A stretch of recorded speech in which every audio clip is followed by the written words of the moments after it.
नमस्कार सगळ्यांना, स्वागत आहे तुम्हा सगळ्यांचं आजच्या आपल्या छानशा व्हिडिओमध्ये। तर आज मी तुमच्यासोबत शेअर करते की तांब्याची भांडी पितांबरी न वापरता घरीच ती कशी स्वच्छ करावी। तर बऱ्याच वेळेस काय होतं, आपल्याकडे पितांबरी नसते, तर घरचे साहित्य वापरून आपण तांब्याची भांडी कशी स्वच्छ करू शकतो, तर त्याचा व्हिडिओ मी तुमच्यासोबत शेअर करते। तर त्यासाठी हे बघू शकता, ही आहे माझी टाकी।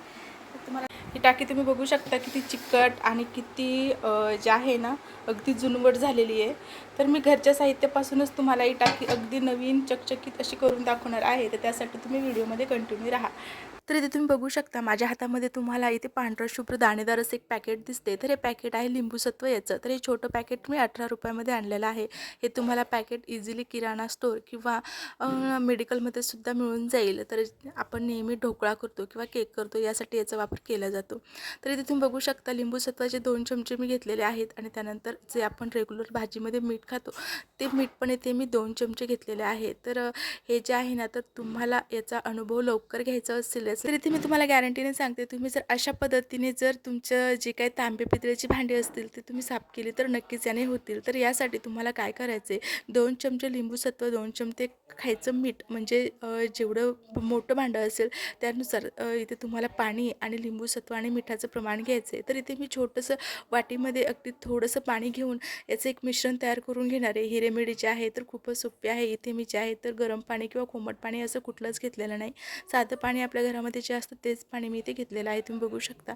आणि आता याला चांगलं एकजीव करून याला व्यवस्थित ढवळून घ्यायचे, एकजीव करून घ्यायचे। आणि तुम्हाला हे जास्त म्हणजे काय करतो, बऱ्याच वेळेस काय होतं, आपण खूप सारे पाणी घेतो आणि त्यामध्ये 2 चमचे लिंबूसत्व, 2 चमचे खायचं मीठ असं घेतो, पण त्याने लवकर रिझल्ट तुम्हाला बघायला मिळणार नाही। त्यासाठी तुम्हाला कमीत कमीच पाण्याचा वापर करावा लागेल।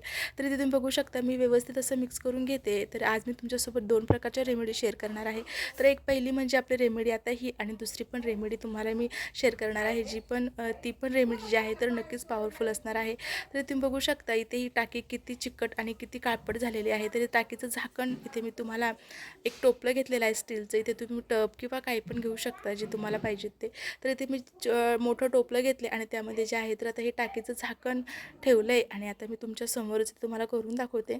तर बघा, इथे जे आहे ना तर हे पाणी मी आता पूर्ण एकजीव करून घेतलेलं आहे आणि आता यावर चमच्याने थोडं थोडं करून हे पाणी टाकते। तर तुम्ही बघू शकता, अशा प्रकारे जे आहे तर थोडं थोडं करून आपल्याला पाणी घालायचं, पूर्ण यावर पसरून घ्यायचे आणि एक 5 मिनटं आपल्याला यावर पाणी असंच राहू द्यायचे। तर तुम्ही बघू शकता, पाणी टाकतात जे आहे तर किती छान रिझल्ट आपल्याला बघायला मिळतो। तर खूप चिकट झालेली आहे टाकी, त्यामुळे मी थोडंसं इथे हाताने पण चोळणार आहे। तर असं नाही की पाणी टाकलं आणि पटकन काढून घ्यायचं, तर नाही, याला 5 मिनटं पाणी टाकून असंच राहू द्यायचं। तर इकडे तुम्ही बघू शकता, हे बघा अशा पद्धतीने जे आहे तर मी पूर्ण पाणी आता यावर घालते।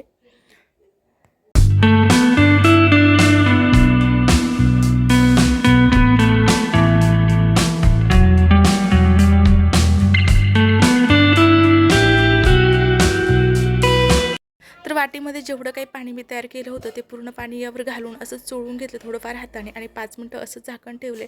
तर तुम्हाला मी इथे ज्या भागावर पाणी टाकले तो भाग दाखवते आणि मागचा भाग दाखवते। बघा, मागचा भाग ज्याला पाणी लागले तो थोडा क्लीन झाला आणि ज्याला नाही लागलं तो काळपटपणा तसाच आहे। तर आता इथे असं जे आहे तर व्यवस्थित आपल्याला परत जे आहे ना पूर्ण चोळून घ्यायचं। ती नरम घासणी असेल ती घासणी पाण्यामध्ये बुडून सुद्धा तुम्ही याला असं चोळू शकता, जेणेकरून छान असं व्यवस्थित एकदम क्लीन आपलं झाकण निघून जाईल। आता दुसरी रेमेडी पण तुमच्यासोबत शेअर करते। दुसरी रेमेडी आहे तर इथे मी चिंचा घेतलेला आहे, तुम्ही बघू शकता। इथे एका चिंचा घेतलेला आहे, त्याची टलपरं जी आहे वरची ती काढून घ्यायची। तर ही पण रेमेडी अगदी पॉवरफुल आहे, याने पण खूप चांगला रिझल्ट आपल्याला बघायला मिळतो। तर ह्या चिंचा ज्या आहे ना तर व्यवस्थित यावरचे टलपर जे असतात ती काढून घ्यायची आणि तुमच्याकडे वेळ नसेल आणि तुम्हाला झटपट असं हे जे आहे तर रेमेडी तयार करायची असेल तर त्यासाठी तुम्हाला एक पातेलं घ्यायचं आहे, त्यामध्ये थोडंसं पाणी घालायचं आणि त्यानंतर जे आहे तर या चिंचा या पाण्यामध्ये घालून छान याला असं घट्ट पेस्ट तयार करून घ्यायची। आणि तुमच्याकडे जर वेळ असेल तर तुम्ही या चिंचा भिजत अशाच ठेवू शकता आणि एक अर्धा पाऊण तासाने याचं छान असं घर तयार करून त्यामध्ये जे आहे तर आणखी काय वापरायचं ते तुम्हाला मी पुढे सांगतेच आहे। तर बघा, इथे जे आहे ना मी छान अशा या चिंचा त्या पाण्यामध्ये घालून छान उकळून घेतल्यात आणि पूर्ण बघू शकता एकदम सॉफ्ट सॉफ्ट अशा झाल्या आहेत या। आता यामध्ये जे चिंचुकी असतात, जे बिया असतात ते आपल्याला काढून घ्यायचे आहेत आणि एक याचं जे आहे तर एक मिश्रण म्हणजे एक पेस्ट तयार करायचं याचं। तर अशा प्रकारे जे आहे तर हाताने चोळते मी, जेणेकरून ते चिंचुकी जे आहे तर पटकन बाहेर पडणे येतील। आणि आता ते चिंचुकी काढून घेते मी, तर ते चिंचुकी काढून घेतले आणि आता ही जी आहे तर टाकी, तर तुम्ही बघू शकता ही टाकी आता याला जे आहे तर किती काळपट झालेली आहे। तर मी आता ही घासून घेते। तर इथे तुम्ही बघू शकता जो आपण चिंचेचा गर म्हणा किंवा पेस्ट म्हणा जी तयार करून घेतलेली आहे, तर त्यामध्ये 2 चमचे मी खायचं मीठ इथे घातलेलं आहे. जे मीठ आपण रेग्युलर भाजीमध्ये वापरतो ते मीठ. तर इथे तुम्हाला चिंचेच्या पेस्टमध्ये मीठ टाकताना नाही दिसले तर तो व्हिडिओ थोडा इथे स्किप झाला आहे, त्यामुळे जे आहे तर तुम्हाला इथे नाही दिसत आहे की मी चिंचेच्या पेस्टमध्ये इथे 2 चमचे मीठ ॲड केलेलं आहे. ते तुम्ही बघू शकता अर्धी जो भाग मी ज्या भागाला तो गर लावला आहे, म्हणजे ज्या भागाला चिंचेची पेस्ट लावली तो भाग कसा दिसतोय आणि ज्या भागाला नाही लावली तो भाग कसा काळपट आहे. तर अशा प्रकारे जे आहे तर ही दुसरी रेमेडी आहे ती पण खूप पॉवरफुल आहे आणि त्याचा पण रिझल्ट आपल्याला खूप छान प्रकारे बघायला मिळतो. तर अशा प्रकारे जे आहे तर आज मी तुमच्यासोबत 2 अशा छान मस्त अशा ज्या आहेत रेमेडी शेअर केलेल्या आहे आणि याचा रिझल्ट तुमच्या समोरच आहे. ती छान अशी नवनवीन चकचकीत झालेली आहे. तर आजच्या व्हिडिओला मी इथेच बाय बाय करते. भेटूया छानशा पुढच्या व्हिडिओमध्ये.